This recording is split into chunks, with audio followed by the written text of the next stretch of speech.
I am from Chicago, but I have never performed on this stage. Thank you. So I just want to take a minute to take it all in. Christmas flowers. Sun spider in St. Louis.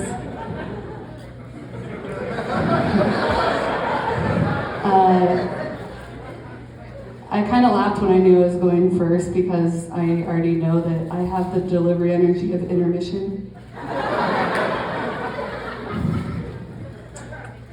I never really know how to dress for shows, but I have been told as a performer you're supposed to look nicer than the audience, unless you're in Cats. So this is where I landed, and I think I call it the half groomsman. Thank you.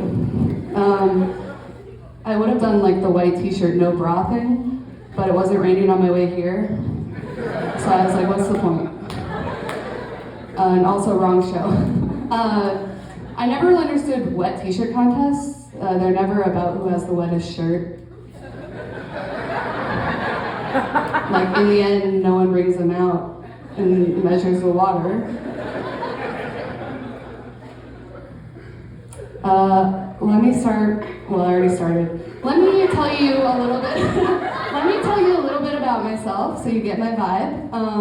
I had 12 gerbils as a kid, and it was supposed to be 2. We did not know the difference between boys and girls, so we ended up with 12. It would have been 14, but I don't know if you know this. If you don't separate the dad from the babies, he will eat them. So this is how I found out that gerbils have very liberal abortion laws. But just like humans, the men make most of the decisions. I'm just delivering the message. Get out and vote for your favorite gerbils if you want to make change. Gerbils have very, very loud sex. And I know this because it woke me up a lot while I was trying to rest up for the 5th grade. So I would get up in the middle of the night and I would have to take the gerbil cage and pick it up out of my bedroom and carry it into the bathroom and set it down and shut the door so I could sleep. So I'd like to think that I invented the Mile High Club for gerbils. I saw my gynecologist the other day and he waved.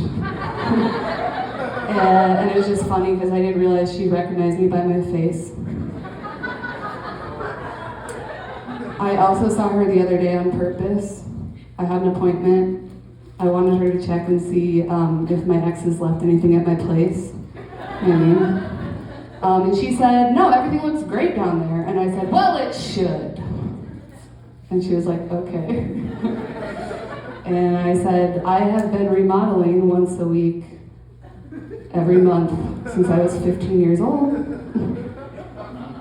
Tearing down the old wallpaper, redoing the nursery. And that gave me an idea for a TV show. So it's for HGTV, and I pitched it, but I haven't heard back, but no news is good news.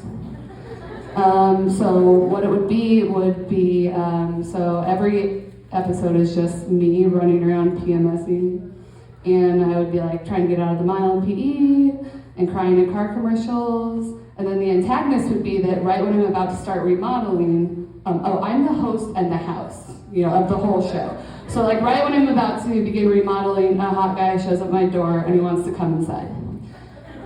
So then I have to go and say, sir, sorry, please come back in a week.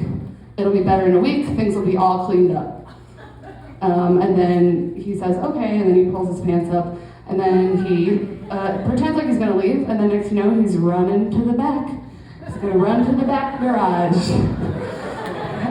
So then I've gotta beat him. I gotta run to the back garage, and I gotta beat him there, and then I have to stop him and say, sir, you're not that hot. But say that I did let you enter the back garage. You have to be respectful. You can't just plow through like you're trying to beat the rush hour at the Arby's. Next thing you know, you've ripped the canoe off the ceiling. The recycling bins are all over the place. You have to be like the suburban dad.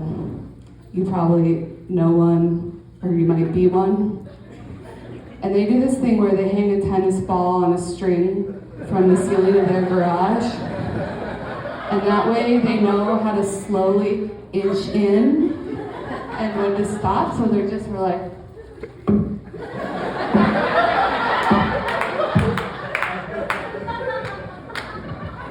but in this instance, the tennis ball is just the sound of my voice saying, stop!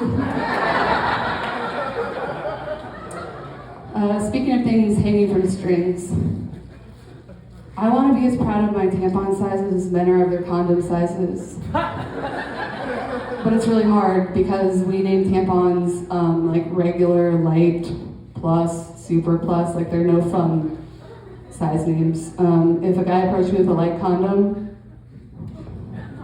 probably not.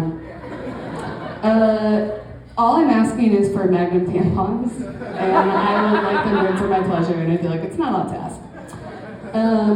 They also have compact tampons now. Is this a big tampon audience?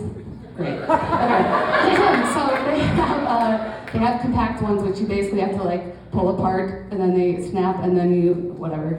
The point is that I often just rip them apart, and so then I'm just sitting in the bathroom stall like reverse engineering a tampon, and it's like, why? We don't want people to know how much cotton we can fit in our bodies?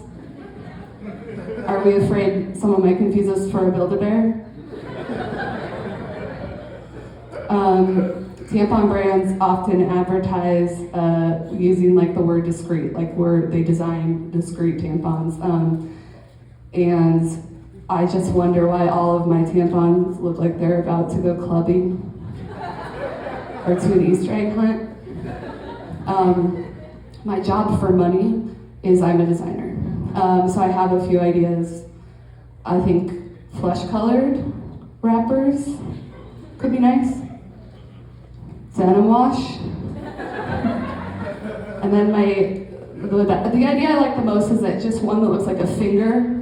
Because then you don't even have to hide it, you can just carry it on the outside. You can just walk around, you don't have to camouflage it. And yeah, you have 6 fingers now.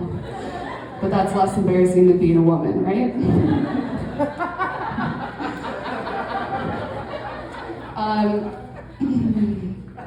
I want to die alone.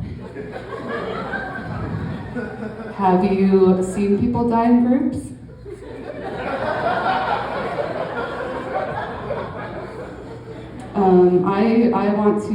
I don't want to be presumed dead because they can't locate my body. I want to be found dead because my family needs my Netflix password.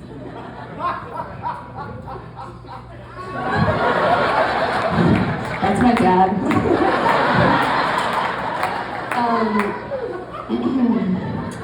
I know who won't be dying alone. That's my neighbors. They won't be dying alone because at Saturday at 10 a.m. they wake me up with their very loud sex. And I know that what I should do is go over there, pick up their cage, take it out of their bedroom, carry it into the bathroom and shut the door. But I'm very single. So instead I just wake up with them and I listen. And then we all fall asleep together. And it's really nice.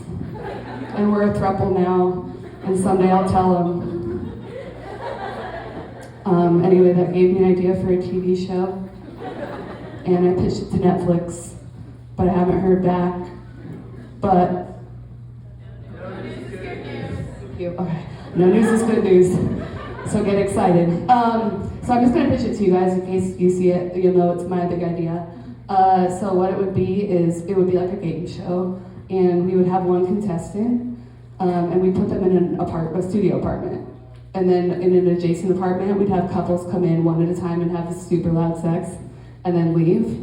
And then at the very end, we pull them out in front of a live studio audience, and we just have them sit there, and then we say, which one do you think was your parents? Okay, That's all I got, but if you see that show, it's me. Thank you guys so much.